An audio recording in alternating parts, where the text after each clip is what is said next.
श्री स्वामी समर्थ. हिंदू नववर्ष लवकर सुरुवात होत आहे. हे नवीन वर्ष तुम्हा सर्वांना सुखा समृद्धीचे आणि आनंदाचे जावो हीच ईश्वरचरणी प्रार्थना आणि तुमच्या मनातील सर्व असा संकल्प करूया. आजच्या व्हिडिओला सुरुवात करूया. आज आपण सोप्या पद्धतीने गुढीची उभारणी कशी करावी, गुढी कोणत्या स्थितीत मांडावी, मांडणी स्थिती म्हणजेच मांडणी पद्धत, गुढी उभारण्याचा शुभ मुहूर्त आणि गुढीची पूजा, कोणता मंत्र म्हणायचा आणि अशी एक उपाय जो की वर्षभर लक्ष्मी आपल्या घरात टिकून ठेवेल. व्हिडिओ शेवटपर्यंत बघा आणि जास्तीत जास्त लोकांना हा व्हिडिओ शेअर करा. तुम्ही चॅनलला सबस्क्राईब केले नसेल तर चॅनलला नक्की सबस्क्राईब करा आणि लाईक करा. गुढी उभारण्यासाठी काय काय आपल्याला पाहिजे ते बघूया. गुढी उभारण्यासाठी आपल्याला एक बांबूची काठी लागेल. याला काही जण वेळूची काठी वापरतात. स्पष्टपणे सांगते की गुढी हे ध्वजाचे प्रतीक आहे. त्याबरोबर गुढीसाठी एक घ्यावी.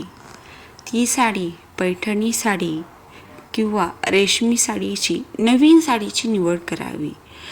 कारण की नवीन साडी नववर्षासाठी चांगली असेल. ब्लाऊज पीस घेतलेला तुम्ही काही ठिकाणी ब्लाऊज पीस पण यूज करतात. प्रत्येक भागामध्ये पद्धत वेगळी आहे.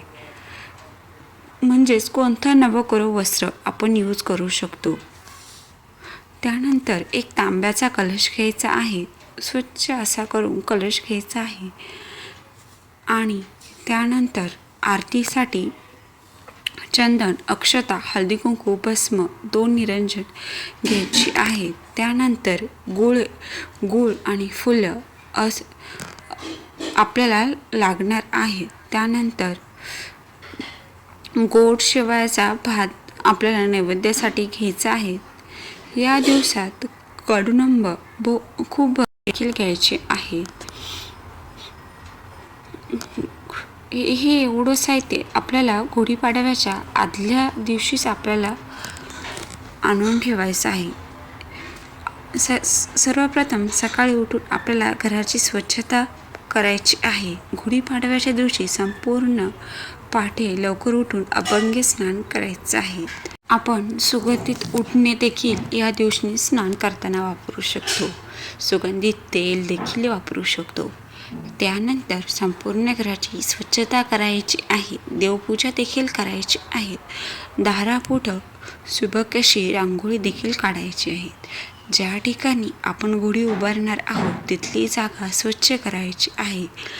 मुख्यतः आपल्या घराच्या उजव्या हाताला आपल्याला गुढी उभारायची आहे. या दिवशी आपल्याला मराठी नवीन वर्षाचे आनंदाने स्वागत करायचे आहेत. दरवाजाला तोरण फुलांचे बांधायचे आहेत. त्यानंतर आपल्याला जिथे गुढी उभारणार आहोत तिथे रांगोळी काढायची आहे. पूर्वज यांची छानशी पूजा करायची आहे. देवाला फुलांची छान सजावट करायची आहे. गुढी उभारणी आपल्याला योग्य मुहूर्तावरच करायची आहे. यंदा गुढीपाडवा गुरुवारी आहे. गुढीपाडव्याचा मुहूर्त बघणार आहोत. हा दिवस गुढीपाडव्याचा शुभ मानला जातो. आपल्याला चांगले काम करायचे असेल तर या दिवशी कोणताही मुहूर्त बघण्याची गरज नाही. गुढी उभारण्यासाठी पण कोणतेही शुभ मुहूर्त पाहण्याची गरज नाही. कारण की हा दिवस अत्यंत शुभ आहे. फक्त हा तितक्या लवकर गुढी उभारता येईल तितक्या लवकर उभारा. जास्त ते सकाळी लवकरात लवकर आपल्याला सर्वप्रथम काठी घ्यायची आहे. ती काठी स्वच्छ पाण्याने धुवून त्यानंतर पुसून घ्यायची आहे. त्यानंतर तिला भस्माचे किंवा आपले अष्टगंध वगैरे त्याचे 3-3 पट्टे ओढून घ्यायचे आहेत. प्रत्येक पट्ट्यावर आपल्याला हळदी कुंकू लावायचे आहे. गुढीपाडव्याच्या दिवशी पंचांग वाचन आणि सरस्वती देवीची पूजा करण्याची परंपरा आहे. तुम्ही शालेय साहित्य ते पाठ्यपुस्तके वापरता देखील यांचे पूजन करू शकता.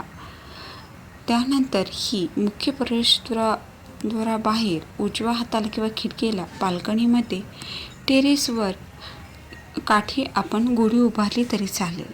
काठीला हळदी कुंकू, दक्षिण आपल्या गुढीला साडी त्यानंतर नेसवायची आहे. नेसत्या पदराकडून आपल्याला साडीच्या मिऱ्या करायच्या आहेत. संपूर्ण साडीच्या प्लेट्स घ्यायच्या आहेत. त्यानंतर गुढीला आपण शक्यतो लाल,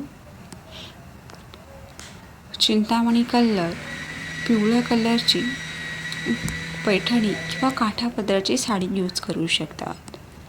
पूर्ण पांढऱ्या रंगाची साडी अजिबात किंवा ब्लॅक कलरची साडी शक्यतो घालू नका. ती साडी पण शक्यतो नवी ओळख अशा सर्व साड्यांच्या प्लेट्स प्लॅटफॉर्मवरून अनेक अशा प्रकारे आपण निवडून घ्या. हे सर्व साड्या जसं की लाल, पिवळ्या, चिंतामणी कलर, हिरवा, हे भगवा, हे अशा विजयाची चिन्हे आहेत. गुढी चांगली वाढवलेली गुढीपाडव्याची मागणी आहे. ब्रह्मदेवाने सृष्टीची सुरुवात केली होती गुढीपाडव्याच्या दिवशी आणि प्रभू श्रीरामचंद्र यांनी 14 वर्षाचे वनवास भोगून गुढीपाडव्याच्या दिवशी अयोध्या नगरीत परतले होते. लोकांनी मोठ्या आनंदाने घरोघरी गुढ्या उभारल्या होत्या आणि आनंद उत्सव साजरा केला होता. तोच हा दिवस गुढीपाडवा आणि तेव्हापासून ही गुढी उभारण्याची परंपरा सुरू झाली. तर आपण आपल्या सर्व साडीच्या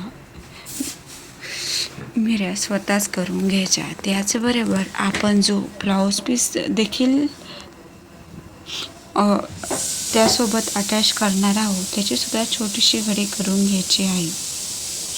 ब्लाऊज पीस आणि साडी सोबत गुढीला बांधून घेऊ शकता.